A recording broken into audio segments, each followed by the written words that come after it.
Welcome to Amazing Devotions for Men. These amazing devotions are lessons from men of the Bible, men like you or men you are acquainted with. They are from all walks of life. These lessons are a compilation of Bible characters that has been documented in a devotional for men entitled A Legacy. The greatest want of the world is the want of men. Men who will not be bought or sold. Men who in their inmost souls are true and honest. Men who do not fear to call sin by its right name. Men whose conscience is as true to duty as the needle to the pole. Men who will stand for the right though the heavens fall. This quote was taken from the book Education, page 57 by E.G. White.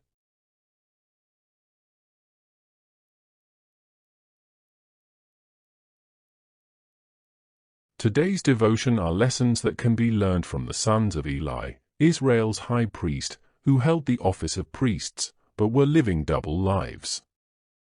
These accounts are found in the book of 1 Samuel, chapters 3 and 4.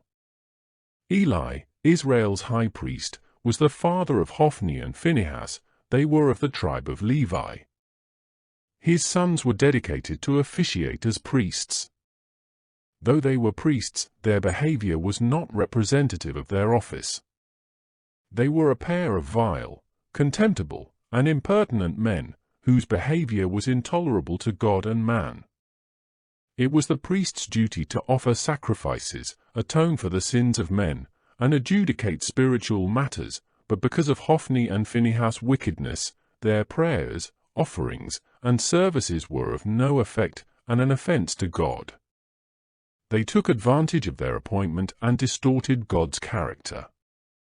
If men can misrepresent their family, community, and their country, they will misrepresent God.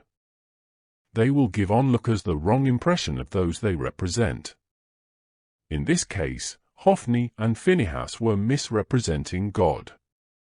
When men misrepresent God, the result will be judgment on them and their families, which was the case with these two brothers. Hophni and Phineas's behavior was vile, not only to the people they were serving, but to God also. They were not ashamed or embarrassed by their bad behavior, and were a disgrace to their profession and family. Their behavior was inexcusable. Vile men are only concerned about satisfying their own lusts. They are selfish and inconsiderate of those they hurt. The immoral behavior of Eli's sons was contemptible to God. They abused their office by being sexually immoral with the female staff under their jurisdiction. They extorted money and property from members of their congregation and threatened them if they did not comply.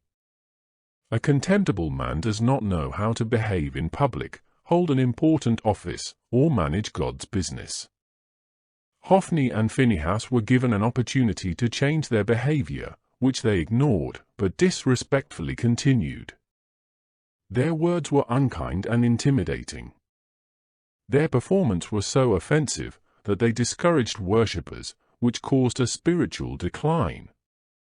Their offenses rose to the heavens before God, who is not mocked. God finally intervened to unrepentant Hophni and Phineas, and deposed them of their office. Their positions and blessings were confiscated and given to someone of a more humble and worthy character. When men behave like Eli's sons, God will reveal their spiritual condition to them. It can either be accepted with repentance or ignored, and they suffer the penalty of death, which was the result for Hophni and Phineas.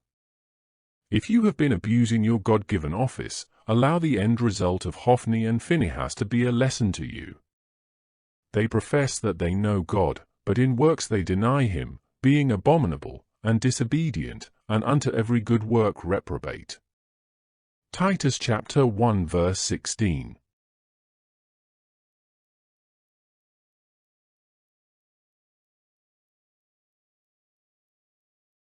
Thank you for watching the Amazing Devotions channel. Your continued support is appreciated.